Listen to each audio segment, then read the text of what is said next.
کل عمران خان صاحب کے ٹکر آئے تھے جس میں انہوں نے شدید برہمی کا اظہار کیا، بیرسٹر غور کو نکال دو، اس کو لڑائی مار کٹائی کرو، پنڈی پہ حملہ کر دو، 2 دن کا احتجاج کرو. بات کل رانا ثناء اللہ نے کل ایک انٹرویو میں ابصار عالم کے ساتھ گفتگو میں کی، وہ بہت اچھی بات تھی. انہوں نے کہا کہ ہو سکتا ہے کہ اگر یہ سب کچھ ہو جاتا ہے، ہمارے نمبر زیادہ ہو جاتے ہیں تو ہمیں مولانا کی ضرورت نہ پڑے. عمران خان صاحب کیا کرتے تھے؟ تمام صحافیوں کو چھوڑ کے جناب وہ اپنے بیٹ کے رپورٹر سے ملتے تھے. وہ بیٹ کے رپورٹر ان کے اتنے لائل ہوئے کہ کچھ لوگ کہتے ہیں وہ صحافت کی حدیں بھی پار کر گئے تھے. عمران خان پہ ویلاگ کرنے والے کو ویوز ملتے ہیں اور اس ویوز کے نتیجے میں اس کو ڈالرز ملتے ہیں. 5G اپریل کے بعد آنے کا امکان ہے. انٹرنیٹ کی سپیڈ کی وجہ سے بہت سارے مسئلے ہیں. صرف یہی نہیں، فوڈ پانڈا پہ جو جابز کر رہے ہیں، جو لوگ کام کر رہے ہیں، جو خاص طور پہ فری لانسرز ہیں، ان کو مسائل ہیں.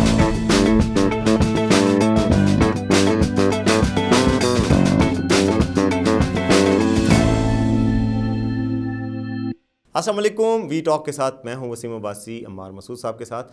آج ہم 4 ایشوز پہ بات کریں گے. سب سے پہلے تو یہ کہ سپریم کورٹ میں 63A کے حوالے سے نظر ثانی کا کیس اب سماعت شروع ہو گئی. چیف جسٹس صاحب نے بینچ تبدیل کر دیا اور 5 رکنی بینچ نے سماعت کی اور آثار بڑے واضح ہیں کہ کیا ہونے جا رہا ہے. اس حوالے سے آج بات کریں گے. اس کے علاوہ ایک یہ بات بھی آپ کریں گے آج سے کہ پاکستان میں انٹرنیٹ کا جو مسئلہ ہے یہ کب تک ٹھیک ہو جائے گا، 5G کب آ رہا ہے پاکستان میں. اس حوالے سے کچھ انفارمیشن ہے ہمارے پاس، ہم آپ کو وہ بھی شیئر کریں گے.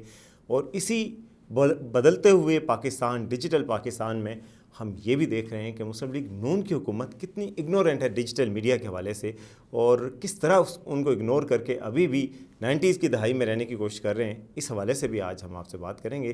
اور ایک فیکٹ چیک ہے جنرل آصف غفور، لیفٹننٹ جنرل آصف غفور جو اس وقت NDU کے ہیڈ ہیں، پریزیڈنٹ ہیں، ان کے حوالے سے کہ کیا وہ ریٹائر ہو گئے یا ابھی بھی بقائم ہیں.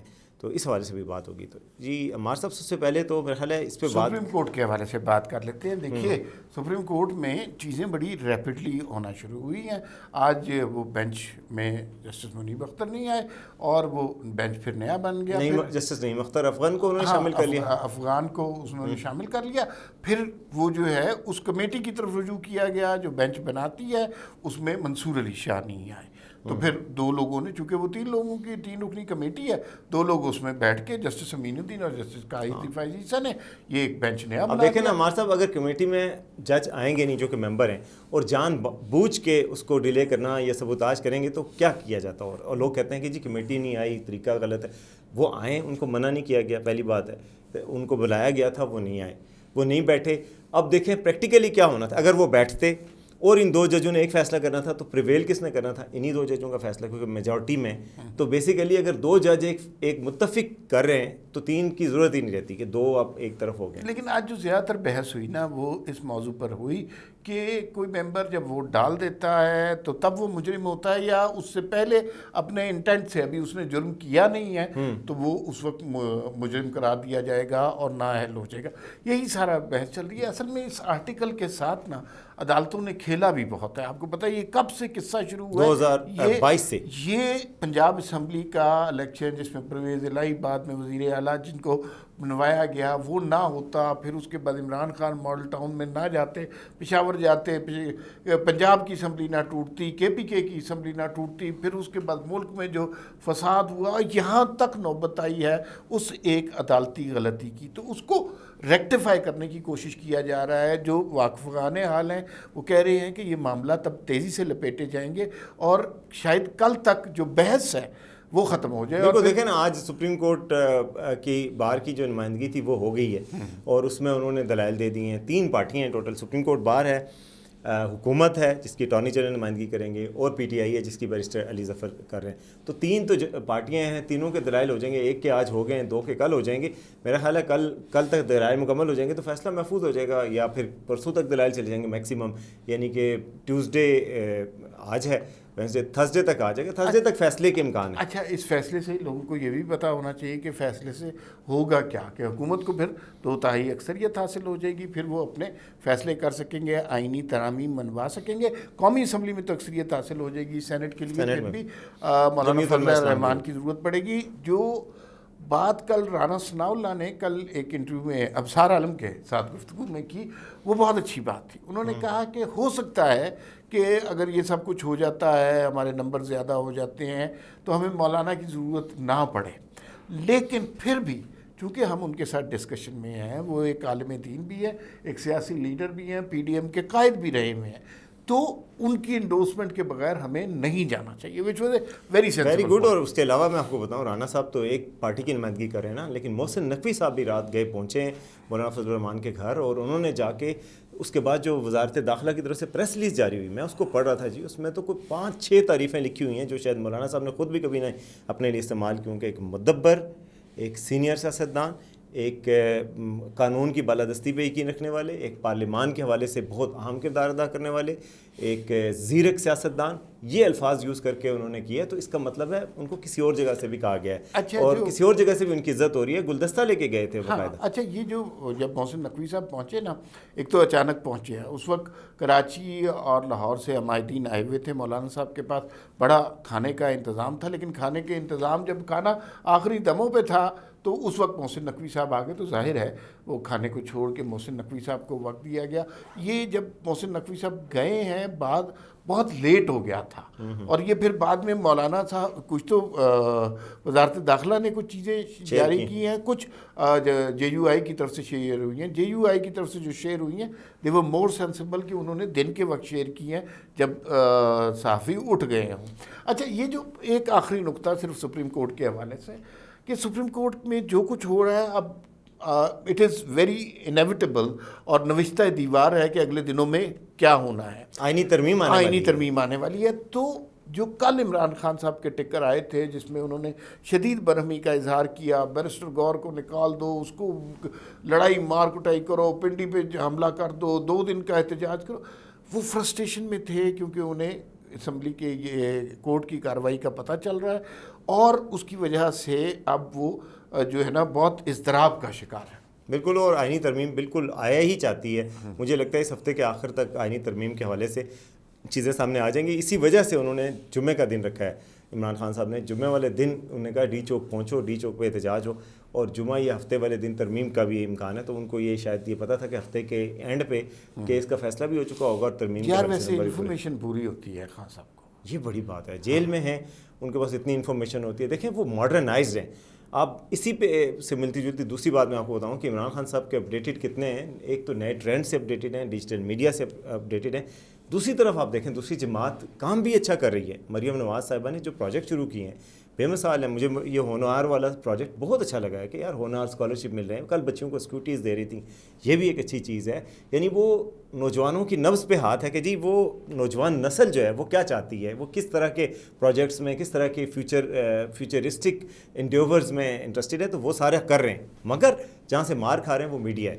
اور ڈیجیٹل میڈیا کے حوالے سے آپ اندازہ کریں کہ پرسوں یہ اگلے ہفتے میں کوئی میٹنگ ہے مریم نواز کی جو کہ الیکٹرانک میڈیا کے لوگوں کے ساتھ ہے. اس میٹنگ میں جناب انہیں ڈیجیٹل میڈیا کو نہیں بلایا، اور ڈیجیٹل میڈیا کو وہ ایسے اگنور کر رہے ہیں جیسے ڈیجیٹل میڈیا کوئی اچھوت ہے. جبکہ آپ دوسری طرف دیکھیں ڈیجیٹل میڈیا اتنا پرومیننس اختیار کر رہا ہے. پاکستان میں اتنے سارے ڈیجیٹل میڈیا کے بین الاقوامی ادارے ہیں، لوکل ادارے ہیں، ہم ہیں. اب تو کامران خان صاحب نے بھی ایک نیا نکتہ کے نام سے لانچ کیا ہے. تو ڈیجیٹل میڈیا پاکستان میں تھرائیو کر رہا ہے، اور فیوچر ڈیجیٹل میڈیا کا ہوگا، مگر شاید نون لیگ کو پتہ ہی نہیں ہے. یہ اصل میں نا ایک رانا ثناء اللہ نے ایک زمانے میں بڑا اچھا جملہ کہا تھا. انہوں نے کہا کہ وہ اپنا جھوٹ بیچ کے چلا جاتا ہے، ہم اپنا سچ نہیں بیچ سکتے. تو وہ سچ کیوں نہیں بیچ سکتے؟ اس لیے کہ ان کی میڈیا اسٹریٹجی جو ہے نا 1980-90 کی دہائی کے اندر کہیں بھٹک رہی ہے، جیسے پرانی حویلیوں میں کہیں بدروہیں بھٹک رہی ہوتی ہیں. ماڈرن میڈیا سے ان کے بہت کم لوگوں کا تعلق ہے. ذیشان ملک صاحب ہے، وہ ٹک ٹاک سے آگاہ ہے، اس پہ اچھا کام کرتے. جتنا اچھا کام مریم نواز کر رہی ہیں، اگر وہ عمران خان نے کیا ہوتا تو انہوں نے اس وقت وہ انسٹاگرام پہ وائرل چیزیں ہوتی ہیں، اس وقت وہ یوٹیوب پہ وائرل ہوتی ہیں، اس وقت ٹک ٹاک پہ ریلز بن رہی ہوتی ہیں، شارٹس بن رہے ہوتے. تو مریم نواز کو یہ خیال کرنا چاہیے کہ جتنا اچھا وہ کام کر رہی ہیں اس کے ساتھ ڈیجیٹل میڈیا کو بھی امپورٹنس دیں، کیونکہ عمران خان نے کبھی الیکٹرانک میڈیا کے لوگوں کو امپورٹنس نہیں دی تھی. یہ سیکھنا چاہیے نا. دیکھیں جیسے اچھی چیز بھی سیکھنی چاہیے. ذرا سی کوئی بات ہوتی تھی وہ یوٹیوبر کو بلا لیتے تھے، ٹک ٹاکرز کو بلا لیتے تھے، ترجمانوں کا اجلاس ہو جاتا تھا. پہلی تو ان کی میڈیا اسٹریٹجی میں یہ غلطی ہے، یہ کسی سے ملنا ہی نہیں پسند کرتے. اور اگر ملنا پسند کرتے ہیں تو اپنے سے بندے اکٹھے کر لیتے ہیں. اور الیکٹرانک میڈیا, جبکہ دنیا سے الیکٹرانک میڈیا ختم ہو رہا ہے. اور سر ینگ جنریشن کو نمائندگی نہیں دیتے, ینگ جنریشن کے ساتھ کنیکٹ کریں. عمران خان صاحب کیا کرتے تھے, تمام صحافیوں کو چھوڑ کے جناب وہ اپنی بیٹ کے رپورٹر سے ملتے تھے. وہ بیٹ کے رپورٹر ان کے اتنے لائل ہوئے کہ کچھ لوگ کہتے ہیں وہ صحافت کے عہدے بھی پار کر گئے تھے. اس کی وجہ یہ تھی کہ آپ نے ان کو ایکسیس دی, ان کو کبھی کوئی ایکسیس نہیں دیتا. صرف ایکسیس کی بات نہیں ہے, عمران خان نے اپنے آپ کو بھی اس Recognition بھی طرح پوزیشن کیا کہ عمران خان پہ ویلاگ کرنے والے کو ویوز ملتے ہیں اور اس ویوز کے نتیجے میں اس کو ڈالرز ملتے ہیں, جو کہ بری بات نہیں ہے. اور وہ انہوں نے اپنے آپ کو پوزیشن اس طرح کیا. یہاں پر ڈیجیٹل میڈیا کو ملنے کے لیے ٹائم نہیں دیا جا رہا, جو کہ بڑی غلط اسٹریٹجی ہے. انہیں ری تھنک کرنا چاہیے. اسی حوالے سے میں آپ کو بتاتا ہوں, ہم ڈیجیٹل میڈیا کی بات کر رہے ہیں. کچھ آج بڑے قریبی ذرائع نے پی ٹی اے کے حوالے سے کچھ خبریں دی ہیں. پاکستان کے ناظرین کو یقیناً اس میں انٹرسٹ ہوگا. ایک تو بڑے عرصے سے سن رہے تھے 5G آ رہا ہے, 5G آ رہا ہے. ہاں سچی بتائیں نا, کب آ رہا ہے؟ تو جناب 5G اپریل کے بعد آنے کا امکان ہے, اور اس کی ریزن یہ ہے کہ عید کے بعد جو ہے 5G کے ٹینڈرز کھلیں گے, اور اس کے اندر جتنی بھی کمپنیاں آتی ہیں ان کمپنیوں کے حساب سے 5G الاؤ کر دیا جائے گا. 5G کا فائدہ کیا ہوگا؟ 5G کا فائدہ یہ ہوگا کہ بھائی جو ابھی ہمیں کوئی ویڈیو سرف کرنے میں یا کوئی چیز ڈاؤن لوڈ کرنے میں ٹائم لگتا ہے, یا تو وہ اس کی سپیڈ دگنی سے بھی زیادہ ہو جائے گی. دگنی نہیں, دگنی سے بھی زیادہ ہو جائے گی. بالکل عمار صاحب, میں 5G یوز کیا سعودی عرب میں, ریاض میں. سعودی عرب ماشاءاللہ بہت ایڈوانس ہو چکا ہے ٹیکنالوجی میں. تو وہاں پر جو سپیڈ تھی, میں حیران تھا کہ آپ مووی ڈاؤن لوڈ کر سکتے ہیں 1 منٹ کے اندر اندر, لائٹننگ سپیڈ. تو یہ 5G تو گیم چینجر ہے. اس سے تو آپ صرف یہ نہیں ہے کہ آپ مووی ڈاؤن لوڈ کریں گے یا اس سے آپ کی یوٹیوب کی سپیڈ بڑھے گی, بلکہ جو آپریشنز ہوتے ہیں, جو میڈیکل آپریشنز ہوتے ہیں, جو AI کا یوز ہوتا ہے, وہ ساری چیزیں سفسٹیکیٹڈ قسم کے کام جو کہ میڈیکل ٹیکنالوجی میں انوویشن ہے, وہ سب اس سے ممکن ہو سکے گی. تو یہ ضرورت ہے بھائی, بزنس دنیا میں اب اس کے بغیر نہیں ہو سکتا. دوسری بات یہ ہے کہ پھر جو یہ سوال بھی آتا ہے کہ بھائی دنیا کہاں سے 5G, لیکن یہ 5G کے بعد ہاں بالکل 6G پہ جا رہی ہے, اور ہمارے ہاں ٹویٹر بند ہو رہا ہے, ہمارے ہاں انٹرنیٹ سلو ہو رہا ہے. تو جب یہ سوال ذرائع سے کیا گیا تو انہوں نے یہ بتایا کہ بھائی اب ٹویٹر بیسکلی نا اپنی کمپلائنس ٹھیک نہیں کر رہا. مطلب باقی جو پلیٹ فارمز ہیں نا, وہ کمپلائنس صحیح کر رہے ہیں. ان کو بتایا جائے کہ کچھ ہمارے ایشوز ہیں, ان کی ویڈیوز, ان کے سٹیٹس, ان کی چیزیں نہیں آنی چاہیے. ٹویٹر میں وہ کمپلائنس, باقیوں کے 90 سے یہ مراد ہے کہ وہ حکومت کی طرف سے جو ان کو ریکویسٹ جاتی ہیں, انسٹرکشنز جاتی ہیں, ان پر وہ جواب نہیں دیتے, نہ ہی ان پہ عمل کرتے ہیں. باقی پلیٹ فارم 93% کمپلائنس کرتے ہیں. یہ والا جو پلیٹ فارم ہے یہ 27% بھی کمپلائنس نہیں کرتا. اب دیکھیں, حکومت کا نقطہ نظر بھی سمجھنا چاہیے, یہ کس چیز پہ کمپلائنس مانگتے ہیں. پہلی بات یہ ہے کہ پورنوگرافی نہ ہو, چائلڈ سیکسول ابیوز نہ ہو, بلاسفیمی نہ ہو, سیکٹیرین وائلنس یا ٹیررزم نہ ہو, اس طرح کی چیزیں بالکل نہ ہوں کسی بھی قسم کی ٹویٹر. اب یہ چیزیں نکلتی آ رہی ہیں. لیکن سر اس میں ایک ساتھ نقطہ اعتراض بھی ہے کہ یہ چیزیں نا عمران خان صاحب کے دور میں بھی ہو رہی تھی, 2019 میں بھی ہو رہی تھی, 2018 میں بھی ہو رہی تھی. کمپلائنس ایسی تھی تو چل رہا تھا. یہ تو سیاسی وجہ سے بھی لوگ کہتے ہیں کہ جی ڈسینٹ کی وجہ سے بھی اس کو بند کیا. بالکل آپ درست کہہ رہے ہیں. تو پھر کسی نے یہ سوال بھی کیا یا ان سے پوچھا کہ بھائی آپ یہ جو ہے اگر یہ سیاسی بنیادوں پہ آپ کوئی پروپیگنڈا کنٹرول کرنا چاہ رہے ہیں تب بھی یہ احمقانہ پالیسی ہے. اس لیے کہ ٹویٹر تو بہت کم لوگ استعمال کرتے ہیں. پاکستان میں 3 ملین لوگ, صرف 30 لاکھ لوگ یوز کرتے ہیں. زیادہ پاورفل ٹول جو ہے وہ فیس بک ہے, واٹس ایپ ہے, انسٹاگرام ہے, یوٹیوب ہے. تو اگر آپ کو پروپیگنڈا کا ڈر ہے تو اس کو بند کریں. لیکن پتہ نہیں کہ ٹویٹر کے اوپر جو یہ معاملات ریگولیشن سخت کر دیں, لیکن کم از کم کھلا اچھا. دوسرا پی ٹی اے کے مسائل بھی سمجھنے چاہیے. دیکھیے ہمارے یہاں نا جو ہماری کیپیسٹی ہے نا فائبر وال کی, فائبر آپٹک کی, وہ اور ہمارے یوزر کی نمبرز اور جو ڈیمانڈ ہے, یعنی ڈیمانڈ اور سپلائی میں بہت فرق ہے. ہمارے پاس جو ہے نا جو ریسورسز ہیں وہ 5 TB ڈیٹا کو ہینڈل کر سکتے ہیں, جبکہ ہمارا یوزیج اس وقت 8 TB ہے.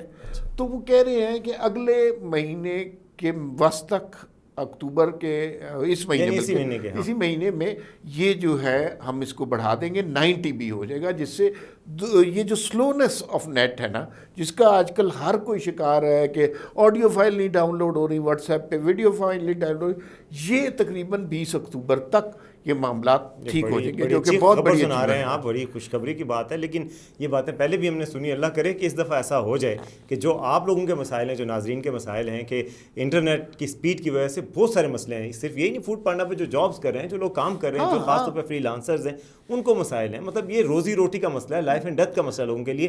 تو یہ سپیڈ بہتر کریں گے تو ینگ جنریشن پیسے کمائے گی، پاکستان کی آئی ٹی برآمدات مزید بڑھیں گی جو کبھی بڑی ہیں، یہ بھی خوشائند بات ہے کہ پہلے سے۔ اب بس صرف یہ مجھے بتا دیجیے آصف غفور صاحب کے حوالے سے کہ بھائی ٹویٹر پہ یا سوشل میڈیا پہ تو بڑا شور مچا ہے کہ وہ ریٹائر ہو گئے، اصل سچویشن کیا ہے؟ جی بالکل، آصف غفور صاحب جو کہ آپ کو پتہ مشہور کیوں تھے، وہ آئی ایس پی آر میں رہے ہیں، D G I S P R تھے، اور ان کے دور میں بڑی کنٹروورسیز تھیں، ان کے حوالے سے وہ جواب دیتے تھے، اور ففتھ جنریشن وارفیئر کے بڑے خالق تھے، اور بہت ان کی ہائی پروفائل شخصیت بن چکے تھے ایک دور میں۔ پھر اس کے بعد وہ کوئٹہ چلے گئے صدرن کمانڈ کے، پھر اب جو ہے این ڈی یو میں ہیں اس وقت پریزیڈنٹ۔ ان کے بارے میں کل پرسوں سے یہ بہت انٹرنیٹ پہ وائرل ہو رہا ہے کہ جی وہ ریٹائر ہو گئے ہیں، کل ریٹائر ہو گئے ہیں، آج ریٹائر ہو گئے ہیں۔ تو ہم نے پتہ کروایا این ڈی یو سے، وہ ریٹائر نہیں ہوئے، وہ تو بلکہ 21 دسمبر کو ریٹائر ہو رہے ہیں، اور ابھی تو اس میں کافی 2-2.5 مہینے رہتے ہیں، اور ابھی تو فیئر ویل ملاقاتیں بھی شاید انہیں شروع نہیں کی، ابھی پوری طرح وہ ہیں، ابھی ریٹائرڈ نہیں ہوئے بلکہ حاضر سروس ہیں، اور 2-2.5 مہینے وہ مزید رہیں گے۔ تو اس حوالے سے ریومرز ہوتی ہیں انٹرنیٹ پہ آج کل، آپ کو پتہ ہے فیکٹ چیکنگ کی بڑی سخت ضرورت ہے، کیونکہ کوئی بھی ریومر آپ پھیلا دیتے ہیں اور وہ چل جاتی ہے، اور لوگ اس کو غلط العام ہو کے اتنا یقین کی حد تک مانتے ہیں کہ بھئی ہم نے انٹرنیٹ پہ دیکھا ہے۔ تو اسی وجہ سے میں سمجھتا ہوں کہ اس میڈیم کو سیریس لینے کی ضرورت ہے، جو حکومت کو، اور موجودہ حکومت ہے اور نون لیگ ہے اور باقی لوگ ہیں، ان کو سمجھنا چاہیے کہ ڈیجیٹل میڈیا کتنا اہم ہے، اور اس کو ڈیو امپورٹنس ضرور دینی چاہیے۔ تو آج کی یہی آج کا وی ٹاک ہے، امید آپ کو پسند آئے گا، کمنٹس میں ضرور بتائیے گا کہ کیا اچھا لگا، کیا برا لگا۔ دیکھتے رہیے وی نیوز۔